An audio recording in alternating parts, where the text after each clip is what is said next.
Continuando aqui a série de vídeos, né, nós já criamos o projeto. O projeto, uma vez criado, ele pode ser, né, já executado no primeiro momento, porque ele já vem completo, no sentido de que ele já consegue mostrar algo para você ser executado. E aí vocês estão vendo aqui no meu VS Code dois projetos, né? Eu criei um com a versão mais recente, que é essa primeira pasta aqui.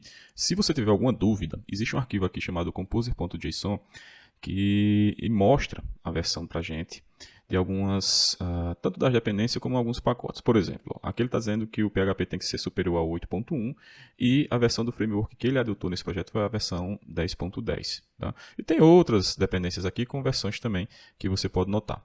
Já no outro projeto aqui, o Task Manager.9, 9.0 na verdade, lá no mesmo arquivo, Composer.json, você consegue ver, né, aqui qual é o requisito para o PHP que precisa ter na sua máquina e a versão do Laravel que você vai executar também, acima da versão 9, né, 9 para cima.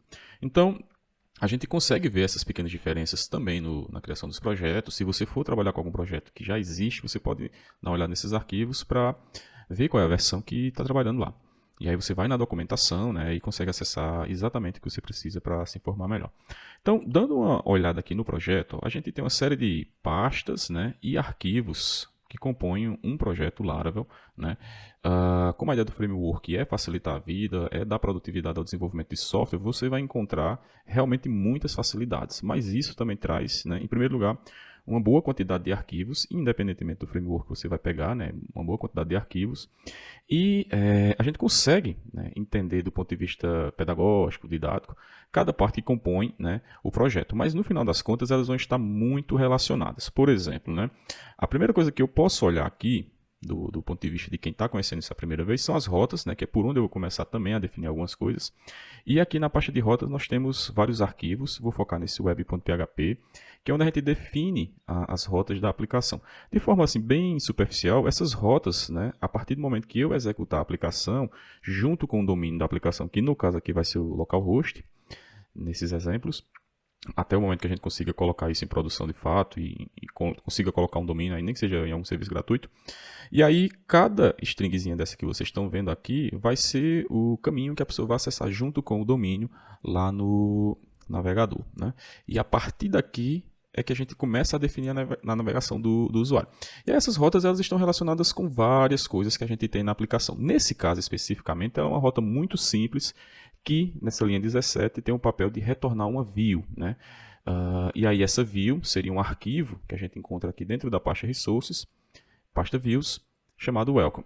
E esse arquivo nada mais é do que um arquivo que contém conteúdo HTML, junto com algumas anotações aqui diferentes, né, do HTML, que são essas tags com esse arroba, que fazem parte da engine Blade, que é esse nome que completa o arquivo. Então, quando a gente vê welcome.blade.php, a gente tem um indicativo da engine que o Laravel utiliza para processar o arquivo HTML e devolver para o usuário a resposta. Então, para que serve isso, né, de uma maneira bem rápida também, já que eu estou falando desse ponto.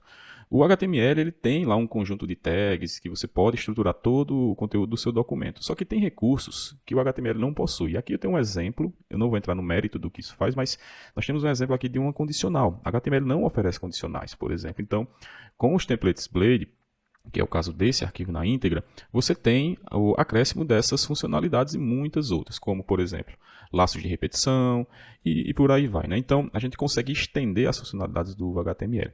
E esse arquivo ele é processado como um arquivo PHP, porque eu vou compreender essas tags dentro de uma execução do PHP para gerar o conteúdo final que é o HTML. Então, só nesse exemplo, vocês já conseguem ver a relação entre as partes. Dá para a gente estudar só a parte de rotas, compreender bem uma rota, como definir o código, fonte, etc., para gerar uma rota, mas isso vai estar interligado com outras coisas, né? Então, do ponto de vista pedagógico, a gente estuda separadamente, mas precisa ter noção, né, de que as coisas vão estar relacionadas. Então, na parte das rotas, a gente tem a definição das nossas rotas, por exemplo. Na pasta dos recursos, nós vamos ter desde os templates que geram as páginas, etc. Arquivos JavaScript, que também vão juntos aí quando a gente dá a resposta para o usuário lá no navegador. Nós vamos ter o CSS, vamos trabalhar bastante lá mais para frente sobre como manipular isso aqui corretamente. Nós temos mais aqui a pasta Database, que é onde se concentra desde as migrações, que eu vou explicar mais depois sobre o que é isso, né? Aqui nós já temos 4 migrações prontas. Nós temos Factories, que é uma maneira que o framework adota para gerar dados fictícios, né? Imagine que você quer gerar uma página com centenas de registros para fazer paginação e etc, listar alguma coisa. Você não vai cadastrar um a um, você pode fabricar esses dados e aqui nós temos uma maneira de como definir essa fabricação. Aqui na pasta de configurações a gente vai ter diversos arquivos nos quais a gente pode seguir as configurações padrão que o framework oferece, como colocar as nossas próprias. Vou pegar um que é mais fácil de compreender aqui, que é o database.php. Nessas configurações aqui de banco de dados, o padrão que o framework adota é o MySQL, MySQL, né, como seria a pronúncia correta, mas enfim, vou chamar MySQL mesmo.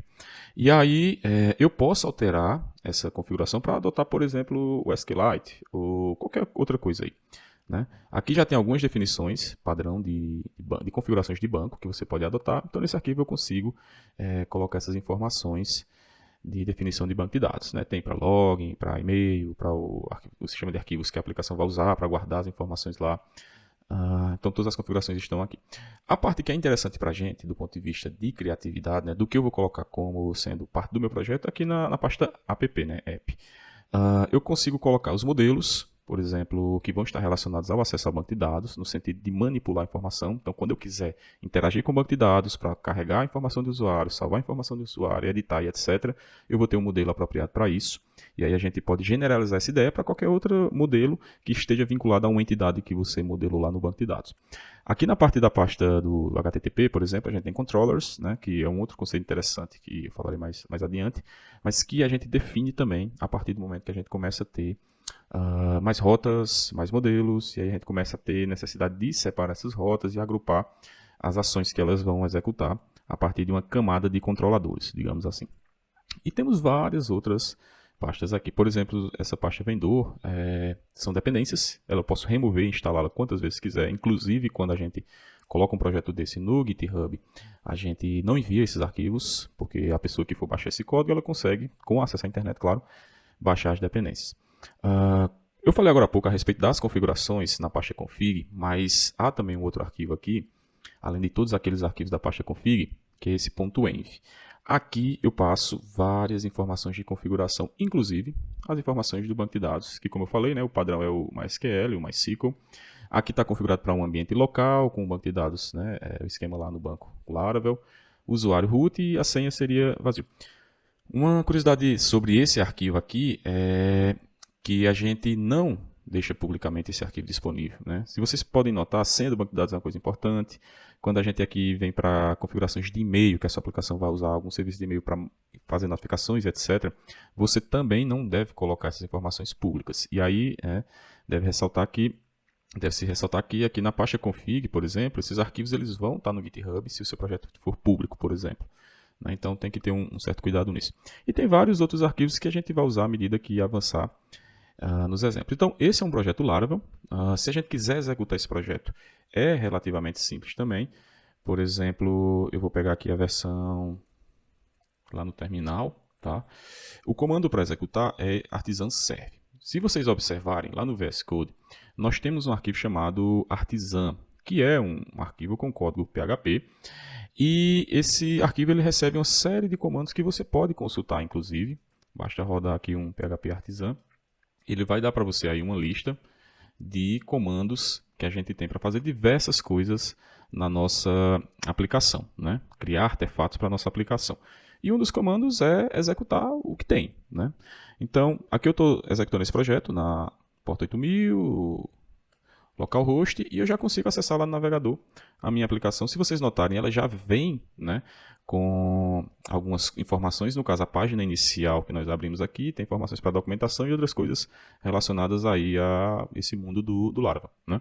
Mas o fato é, o projeto ele é construído, ele já pode ser executado, né, com um comando e ele funciona perfeitamente, embora não tenha funcionalidades. E a ideia é exatamente essa, ser rápido e ser produtivo. Então, essa é uma expressão bem rápida dos arquivos que a gente tem, como manusear algumas coisas como a execução do projeto.